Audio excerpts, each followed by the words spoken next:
Does your company have an SOP? You know, that big, thick binder.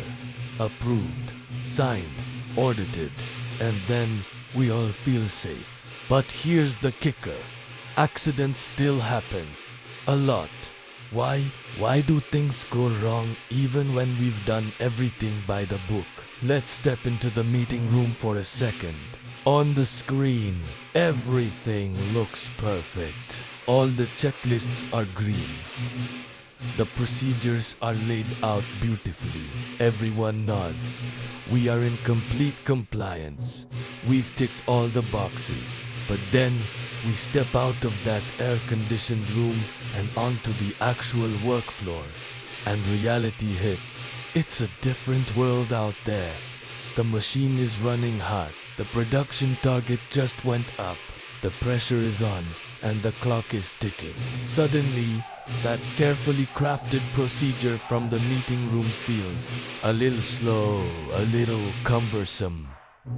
So what happens? A small step gets skipped, just a minor one. The verification process is rushed a bit. The work permit is simplified. It doesn't feel dangerous. Why? Because nothing bad happens right away. There's no immediate explosion, no sudden failure. It just works. And this, my friends, is the beginning of a very dangerous journey. This is fatal drift. It's a slow, creeping deviation from the standard, a tiny shortcut here, a small adjustment there. It happens once, it happens twice, and before you know it, it becomes the new normal. It becomes the way we actually do things around here. The SOP. Oh, it's still sitting on the shelf, collecting dust. It looks great on paper, but the real, active risk has drifted far away from what that document describes. The safety margin we thought we had has completely eroded, and we don't even see it. The problem isn't a lack of rules. Most companies are drowning in rules. The problem is that we're managing the paperwork, not the actual risk. We spend our time updating documents, getting signatures, and passing audits, all while the real-world dangers are morphing and growing right under our noses. We are obsessed with the illusion of control that paperwork gives us. It's not that the rules themselves are wrong. The problem is the order in which we think about them. We need to flip the script. We need a new mantra. Risk before rule. Let that sink in. Risk before rule. For decades, we've started with the rule. We write a procedure. Then we try to make the real world fit into that neat little box. But that's backward. We need to start by looking at the active risks right now in the field. Where is the energy? Where is the pressure? Where is the potential for something to go catastrophically wrong?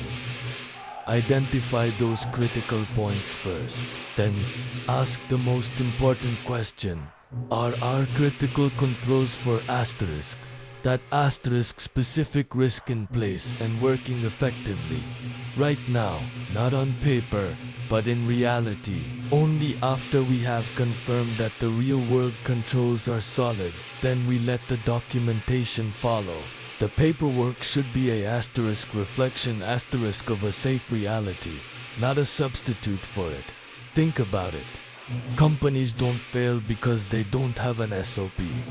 Companies fail because they think having an SOP is enough.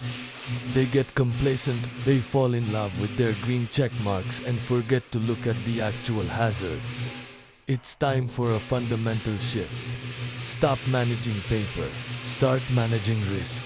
Look at the work, not just the worksheet. Understand the pressures your team is facing every single day and manage those, not just the procedure manual.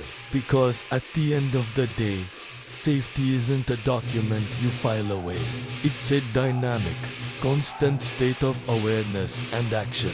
It's about understanding the real risks and actively controlling them every single moment. That's how we prevent the drift. That's how we actually keep people safe. Thanks for watching. If this idea of risk before rule resonates with you, hit that like button and subscribe for more insights on how to build a truly resilient safety culture. See you in the next one.